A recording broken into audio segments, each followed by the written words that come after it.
আজকে civic police বড় বড় কথা বলে, অনেক সিভিক পুলিশ আছে। আরে মমতা ব্যানার্জি আছে বলে দুইটা খাবার পান। কি এমন বললেন তৃণমূল সাংসদ জগদীশ বসুনিয়া? হ্যাঁ, একটি জনসভায় তার একটি ভিডিও ভাইরাল হয়েছে, যেখানে তার বক্তব্যে শোনা যাচ্ছে তিনি বলেছেন মমতা ব্যানার্জি আছেন বলে সিভিকরা খাবার পায়।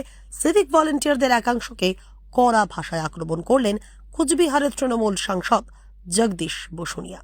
তিনি দাবি করেন মুখ্যমন্ত্রী মমতা বন্দ্যোপাধ্যায় আছেন বলেই আজ সিভিক ভলেন্টিয়াররা খেয়ে পড়ে বেঁচে আছেন। একই সঙ্গে কিছু ভলেন্টিয়ারদের বিরুদ্ধে অহেতুক আস্ফালন বা বড় বড় কথা বলার অভিযোগও তোলেন তিনি। সাংসদের এই মন্তব্য ঘিরে ইতিমধ্যে শুরু হয়েছে রাজনৈতিক চর্চা। ব্যুরো রিপোর্ট, বাংলার বার্তা নিউজ। বছরে 2 কোটি করে বেকারের চাকরি, আজকে 12 বছরে 24 কোটি বেকারের চাকরি হওয়ার কথা, সেখানে 1 টাকাও নেই, কোনো বেকারের চাকরি নেই। অথচ মাননীয় মুখ্যমন্ত্রী মমতা ব্যানার্জি এবারে নতুন বাজেটে একটা প্রকল্প, যে সমস্ত শিক্ষিত বেকার যুবক চাকরি পায়নি, যারা চাকরির পরীক্ষার জন্য তৈরি হবে, তাদের প্রত্যেককে 1,500 টাকা করে প্রত্যেক মাসে যুবশ্রী প্রকল্পের টাকা দেওয়া হবে। যুবসাথী প্রকল্প মাসে 1,500 করে, যতদিন সে চাকরির জন্য পড়াশোনা করবে 1,500 টাকা করে তাকে মাসে দেওয়া হবে।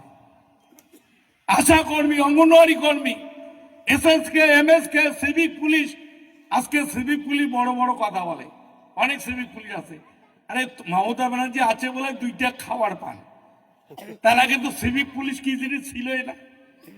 এই যে আশা কর্মীর ঘর, 800 টাকা করে আশা কর্মীর অনারিয়াম ছিল, আজকে 7,000 টাকা হয়েছে।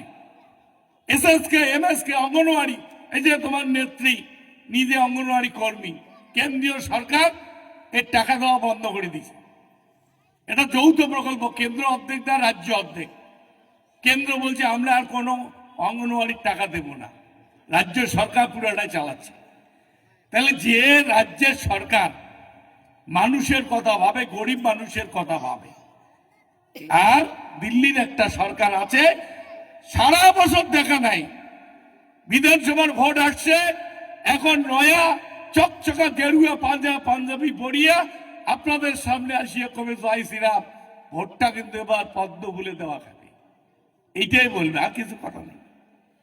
মানুষের জন্য 5 বছরে কি করেছে তার কোনো উদাহরণ দেওয়ার ক্ষমতা বিজেপির নেই। আমি এখানে চ্যালেঞ্জ দিয়ে বলে যাচ্ছি যে নিশীথ প্রামাণিক 5 বছর সাংসদ ছিলেন, আর আমি মাত্র 1.5 বছর। ও দাঁড়াও, কোন স্কুলের মাঠে কোথায় গিয়ে দাঁড়াবে? ও কি 5 বছরে করছে, আমি কি 1.5 বছরে করছি, তার খতিয়ান নিয়ে আমি সামনে দাঁড়াবো।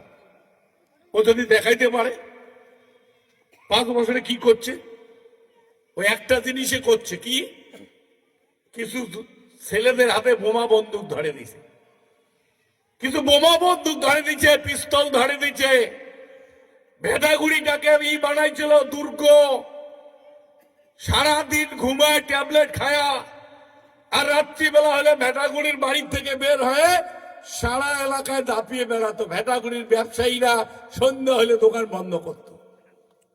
আজকে 2024-এ আমি ভোটে জিতেছি, কোথাও কোনো মানুষের বাড়ি ঘর ভাঙা হয়নি।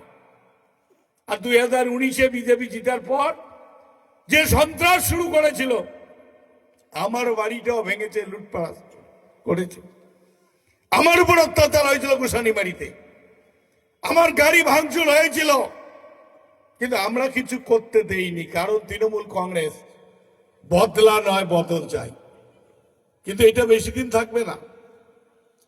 এবার 2026-এর নির্বাচনের পরে বদলাও হবে, বদলও হবে,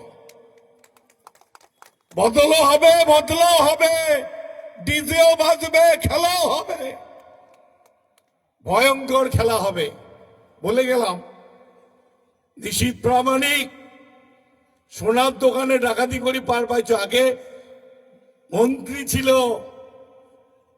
এত বড় দাপট, এখন কিছুই নাই, তুমি বিড়াল, তুমি এখন মন্ত্রীও নাই, এমপিও নাই, তুমি কোনোটাই নাই, তুমি এখন বিড়াল, এখন বাঘ নও।